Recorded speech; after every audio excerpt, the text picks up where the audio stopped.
Hello everyone and welcome. In this video, we're going to take a look at the part 2 in There's Treasure Inside, the patterns and clues with it, and look, does X mark the spots? There's going to be a few different things when going through the patterns and clues, and there's some important questions to ask, and ultimately we don't have the exact answer from the author, to my knowledge at least. A lot of this will be just from reading the book, organizing some of the things said, and posing a few thoughts on my part. In this video, we're going to take a look at a few different sections. First will be about the almost all clues in the section. The first is almost all the clues only in the section, and would this include in the ebooks? The coins, the puzzle box descriptions, the area of each box, and then the cover, part 2X, part 2 intro, and the different components of that. Now, like I mentioned, this is based off of what's in the ebooks. For the part 2 clues, there's on page 16 saying, and remember the 4 chapters in part 2 contains primarily all you need to discover the location of the other 4 treasure boxes.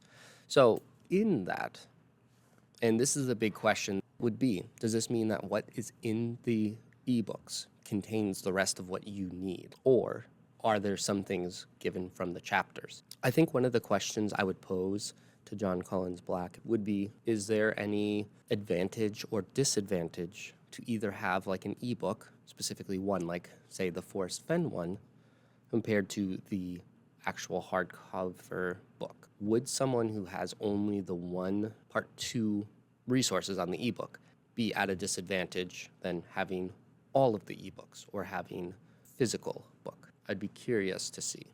I'm running this on the assumption that what is in each ebook is all that you need. That's what makes sense to me. I know that he was hesitant about making the ebook, so maybe it is. No, some of these things you will be missing. Keep that in mind.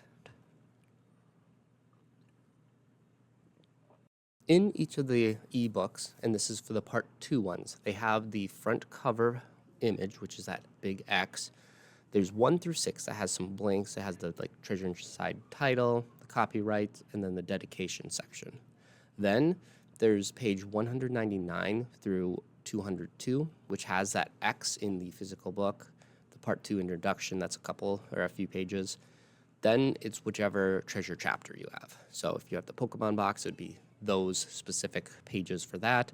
If it's the Forrest Fenn, Appalachian Trail, whatever, past and future, whatever one you have. Then they all have the postscript, and then page 44.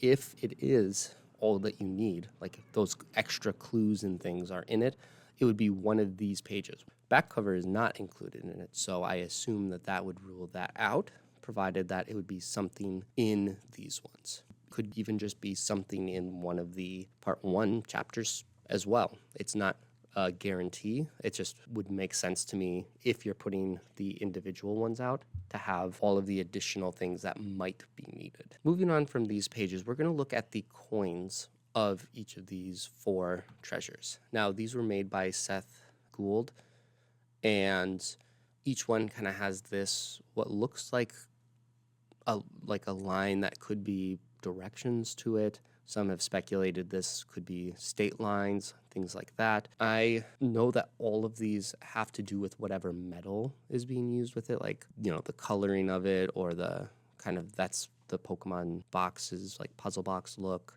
But there's a lot to it. It obviously has something for it, whether it's for the lion's share and giving a clue to that, or to the specific one, to the state it's in, or maybe some sort of path that you need to go to. What it means, it's kind of unclear, where one of them has a circle to it, whereas the other ones have like a bend with the circle. I'm not sure, but wanted to have these as that is a component to each of these. It's a pattern, and there's something. And for those interested, there's the hex code to the darker blue of this one. He just talked about the color, so I thought that was interesting. If you're switching this hex code into the decimal number, it would be 1,779,266. Next, there's the puzzle box descriptions. Now, the Forest Fen, when opening it, there was 3 precise moves. The Pokemon box had a precise combination of panels that must slide. Past and Future had 5 steps to unlock it. Appalachian Footpath box had a combination lock and puzzle box. Now, these might truly just be to open these boxes. I mean, the author did mention that he had the directions on how to open it because he had issues. I think he was only able to open one of them successfully. I believe it's in the video I'll talk about in a little bit. Someone else had an interview with him. But in any case, it could truly just be that. I found it interesting, and this is to support what if this is for the puzzles, that the puzzle actually takes 5 steps for the past and future. There's some sort of combination of panels, maybe the image for the Pokemon box, 3 precise moves, or maybe 3 things you need to do to solve the Forest Fen's poem, and maybe there's a combination locks and the puzzle for the Appalachian, that there's going to be numbers that you find that you need. Again, this is more speculation, but I found it interesting that there were a specific thing for each one. And for the past and future specifically, there is actually a little bit that supports it in the word search that there are 5 clues. And that could confirm, at least with this one, 5 steps to open it, 5 clues to solve the puzzle. And I haven't seen anything on the other ones necessarily, but I think it's at least something that could be useful to have in the back of your mind. The other one, too, is the lion's share description. There is the overall design, shows the combinations, design elements from each of the other ones. So there's different components to it that kind of shows, color, the sides, steel, things, texture. But it was interesting that like it was a puzzle box, and there are 7 actions required to open it. So even that one has 7 actions, whatever. And again, it could just be the puzzle box, or maybe you need 7 different puzzles or things to actually solve it. Now, there was an interview by There's Treasure Inside Unofficial Podcast with the author. At around 9 minutes, they did ask about the box designs. And ultimately, these boxes were designed, and basically he gave Seth, who designed the boxes, full reign of it, but they did talk about it, and it was pretty early before the solves were actually developed. So I believe even with this, it could be made from there, but also he did clarify that Seth wasn't involved with the clue creation, so he would have had to have him make those boxes with those components and then include it in the puzzle. Could be, it might not be as well. I think it could definitely be part of the solutions. And I'll leave a link in the description if you want to go over there. I think it's around, I'll put the timestamp for that specific question, but the whole video is interesting and with other useful nuggets of information in the video. Next, there are locations. Forest Fen, which is the Rocky Mountain area. There's the Pokemon box talking about the road trip in the south. Past and future was not specified, but there are some, the main ones that people are looking at are the California, Ohio. There are other states as well around there too, but it seems that's kind of where people are getting, but it's not confirmed. Appalachian Footpath, I feel like has to be there, so it would be the eastern. And then Lion Share, you can kind of get a better map to it. If you're thinking about the map, if you're joining in early with the first promo video, the map that was shown on that John Collins Black had, that actually wasn't made by him and isn't a real one for it. Just a heads up. So this, I kind of tried to make the own map in there. It's not great on it, and it's, of course, all speculation for the unspecified areas.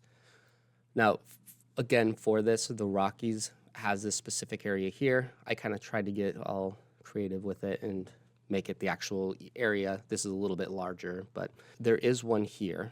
There's going to be one with the road trip in this section, the Appalachian Trail box, and then there's these 2 areas that I assume one would be in one area, one would be the other.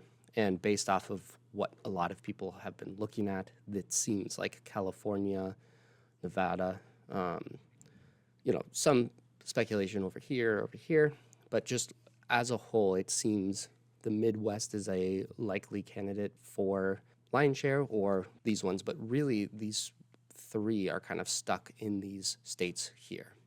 And I made another map that might be a little better to like share or to show. It's a little brighter and stuff, but these are kind of the common areas. Again, speculations, but then these ones like kind of has to be one of these states.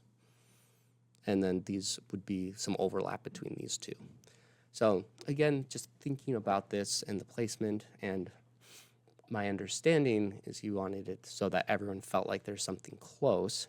Again, it could be that two boxes are over here, or maybe they're connected, kind of playing that like battleship kind of strategy where two are a lot closer than you expect. The only thing that we heard is it will not be in the two boxes will not be in one same state. That's, I think, the only direction there. And I believe these two are still in play too. I just can't imagine Hawaii or Alaska being one of the places. Sorry, guys. Please let me know if you see that if there's some error that's off on this or whatever. These two could totally be switched, or maybe two of them are over here and just the Midwest doesn't have anything outside of, they're kind of surrounded by a lot of them.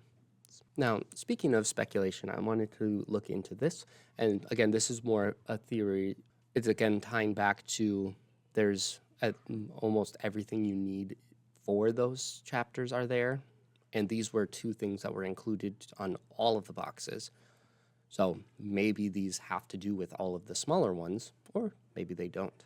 And what my thought is for this would be, is there something where there's kind of these 5 different areas that have the 5 different components of the treasure boxes? And to me, if you're going through that and looking at them, this portion here makes sense for the Pokemon, because that's the Pokemon coin, I think graphic almost to the T, looking at those lines and stuff. This one, I added the diamond because of these triangles. There's a lot of 3, and this one required 3 things to it. This is the graphic of the map, and so it made sense. Even here, you get a little clearer go fetch, which is on the map for the Appalachian Trail one. And so there's some other details up here too that are additional. So maybe there's some clues there. Here again as well, this is part of the map. And then I had this box here for this, I believe that's the Emerald. It's chapter 4. And then I believe this is also chapter 4. And I mean, these two, there wasn't an indicator for it outside of the Bitcoin is here, so maybe that's there. And then, the main one would be kind of in the middle. There are these kind of interesting intentional rips in it as well. Like, I think this is cropped as well. And so maybe those are mountains or things there. Maybe it's for one of them and not for every single one. Could also be you find this here and you match it up with this, and they actually, like the Earhart and the Bitcoin with this one. Found it interesting. I think there's at least something that could be there. This might not be exactly what you're supposed to do or exactly what it's for, but again, more speculation. This is just summarizing basically this video where there's the box images, box names, coins, puzzle descriptions, locations, and the boxes, the coins, locations for 3 of them are pretty clear on where they're going to approximately be. The ones not specified, who knows? But in any case, it's all there. It would be interesting as well for the line share. What if there's a coin, maybe one of the 7 actions, if that puzzle description has something to do with the actual puzzle, that maybe that's one of the hints or things needed with it. Again, the locations based off of the chapters and what they were saying, and these would be the X components that, again, more of a theory, but wanted to at least put out in case it might have something to do with it. Hopefully you find this helpful and interesting. Again, I think organizing the data that we have and seeing patterns with it can help with figuring out, kind of the ones that maybe didn't have something included with it, what it could be, like the locations, and being able to kind of infer where they probably would be to have kind of an even spread of them, which might have not been his intention too. Just wanted to make it feel like it could be. Again, the puzzle descriptions may or may not be there. I will say for the 7 actions, looking at the poem, Joy's Serenade. 7 actions, to me, kind of stands out there, and I'll leave it at that and let you take a look at that and see. In any case, if you saw anything in here that you thought was inaccurate or, interesting, feel free to leave a comment. I try my best to kind of figure out the correct page numbers and all of those things, but, A, my speculation could be wrong, and B, I might have accidentally put something. So leave it in the comment, share it if you want, and do those social things. Appreciate it, and we'll see you in the